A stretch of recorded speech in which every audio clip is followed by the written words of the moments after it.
Question numéro 10. Donc, création d'un poste permanent d'agent d'entretien, direction générale adjointe de service à la population, entretien et logistique des locaux. C'est la dernière fois que je prends la parole. D'accord.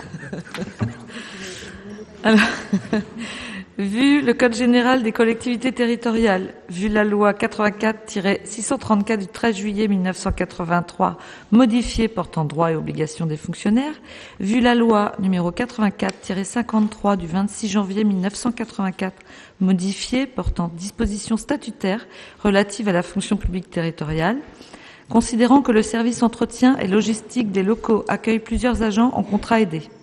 Ces contrats sont nécessairement temporaires, visant à accompagner les bénéficiaires vers un retour à l'emploi ou une professionnalisation.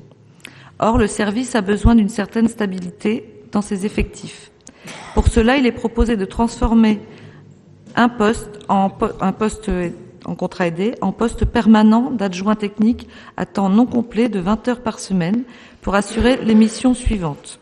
Entretien des locaux de la collectivité, participation à l'organisation et au déroulement des cérémonies et vins d'honneur. Cet emploi pourra être pourvu par un fonctionnaire de catégorie C de la filière technique au grade d'adjoint technique. Il pourra être pourvu par recrutement direct, mutation, détachement ou nomination de lauréat de concours ou examen professionnel. Après en avoir délibéré, le conseil municipal, après avis favorable de la commission du personnel, il est proposé de créer un poste de cadre d'emploi des adjoints techniques territoriaux à temps non complet, donc 25 heures, dans les conditions susmentionnées à compter du 1er mars 2019, de modifier ainsi le tableau des effectifs et de s'engager à inscrire les dépenses au chapitre 012 de la section de fonctionnement du budget primitif 2019 de la commune nouvelle. Donc je précise que il y a effectivement des emplois aidés qu'on tient à garder dans cette démarche de remettre le pied à l'étrier à des personnes éloignées de l'emploi. Et parfois, il est bon aussi de se dire que quand une personne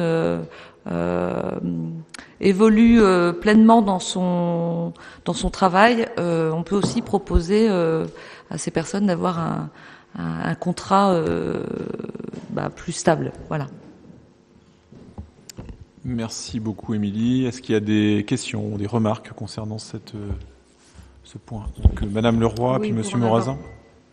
Pour en avoir parlé en commission du personnel, c'est vrai que nous sommes tout à fait favorables. Cette jeune personne aura un emploi stable, alors que jusqu'à présent, c'était quand même assez aléatoire. Donc on est tout à fait favorable.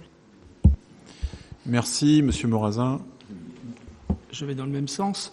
Tout à fait d'accord sur ce dossier. Par contre, 20 heures par semaine, est-ce que ça nous permettra un jour de titulariser cette personne ? La titularisation n'est pas conditionnée au nombre d'heures. Je ne comprends pas votre question. Ah, vous n'avez... Non, parce qu'en fait, vous pouvez titulariser sur un mi-temps. C'est pas la notion de titularisation n'est pas liée à un volume horaire.